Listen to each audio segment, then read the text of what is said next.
Many years ago, there was an old woman who lived in a secluded wood. Rumor had it that this woman was a witch, but honestly no one really knew for sure. She did have a very uncanny sense of intuition. However, if someone lost a head of cattle in the night, the old woman knew who had taken them. If a person had gone missing, she would tell their family exactly where they could be found.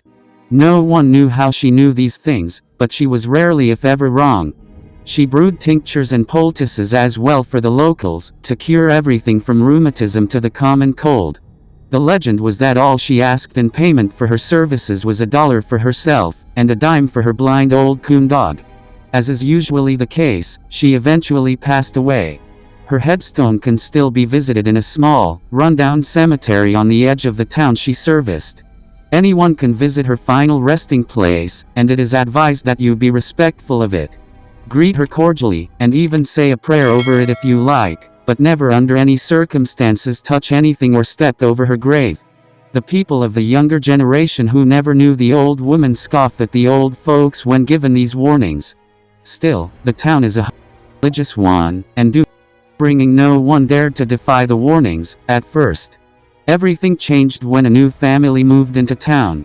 They were from up north, a decent bunch of folks, but not overly religious. They had a teenage boy, about 17, whom they enrolled in the local high school.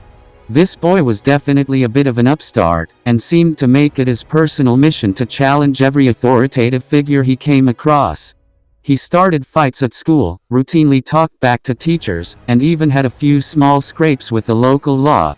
Despite his problems with authority, he was very outgoing and friendly with his classmates, and it wasn't long before he'd become close friends with a few local boys. One night, the boy and his friends were hanging out in the woods, just messing around. One of them had swiped a 6-pack of beers from their father's stash, which was quickly gone between the four of them. The boy complained that he was bored, and asked if there was anything fun they could do or anywhere to go for a little excitement. Being a city boy, he was disappointed that the small, backwater town he'd moved to was so slow and dull compared to the bustling metropolis he was used to. In an effort to impress the boy, one of his friends brought up the cemetery on the edge of town. The boy was intrigued by the idea, especially when they told him of the witch that was buried there, so he asked them to bring him there. The local boys eagerly did as they were told, feeling excited by the prospect and more than a little buzzed. The moment they approached the rusted wrought iron gates of the graveyard, however, they froze. They had never been to the cemetery after dark, as their parents and grandparents had warned them not to. The city boy urged them on though, eager to see the witch's headstone.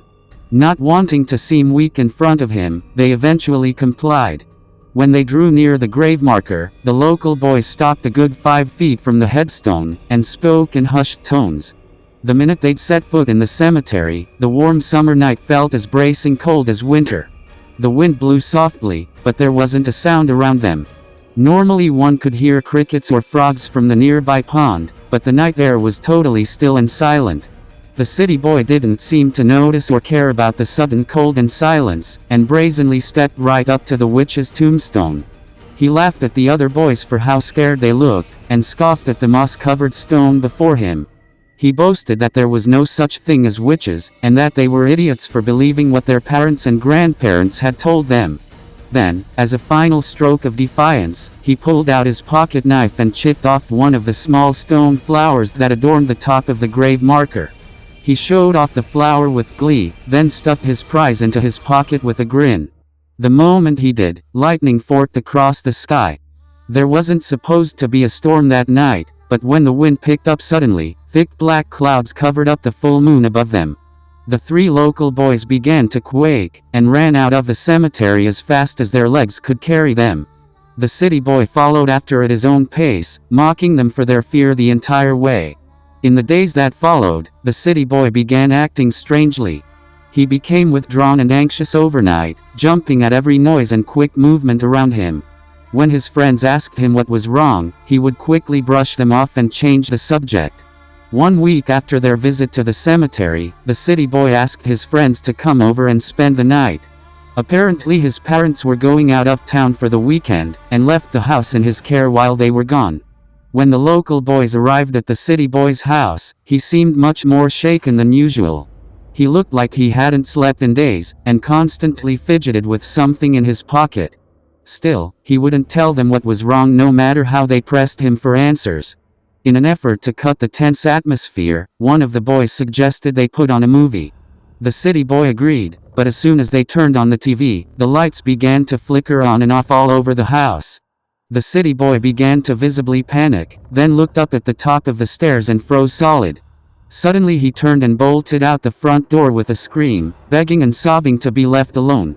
His friends were alarmed and confused as they ran out after him, trying to stop him before he got to the street, but they were too late. All three were paralyzed in shock and fear as the city boy tripped over the curb, and rolled straight into the oncoming path of a speeding pickup truck.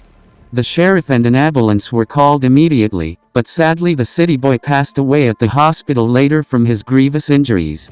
The sheriff interviewed the local boys at the police station to ask what had happened, and they told him honestly what they had witnessed. The sheriff mentioned that the driver of the pickup had seen an old woman disappear into the woods after the accident, but none of the boys had seen her nor had any idea who she was. The sheriff then set something on the table in front of them, and asked if they had seen it before. All three boys stared in horror at the object. It was the stone flower the city boy had chipped off the witch's tombstone, covered in blood. The sheriff told them that the city boy had been holding the flower when he was hit, and that the mortician had to pry it out of his hand after he'd died. Shaking with fear and guilt, the boys admitted to the sheriff what had happened in the cemetery and apologized over and over. The sheriff didn't say a word, but carefully cleaned the stone flower and escorted them to his squad car right away. He drove them to the cemetery and led them back to the witch's tombstone, taking his head off and bowing his head respectively as he approached it. After muttering a quick prayer, he had the boys put the small stone flower back and apologize out loud for disturbing the witch's resting place. Too afraid to say no, the boys did as they were told.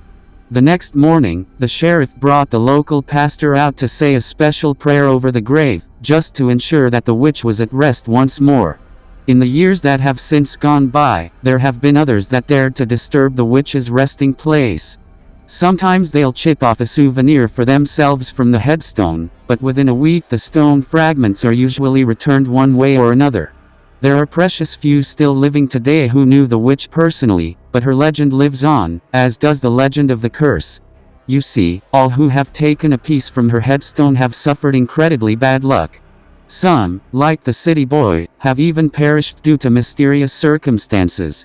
Many people today do not even say her name aloud, for it is rumored that doing so also brings bad luck.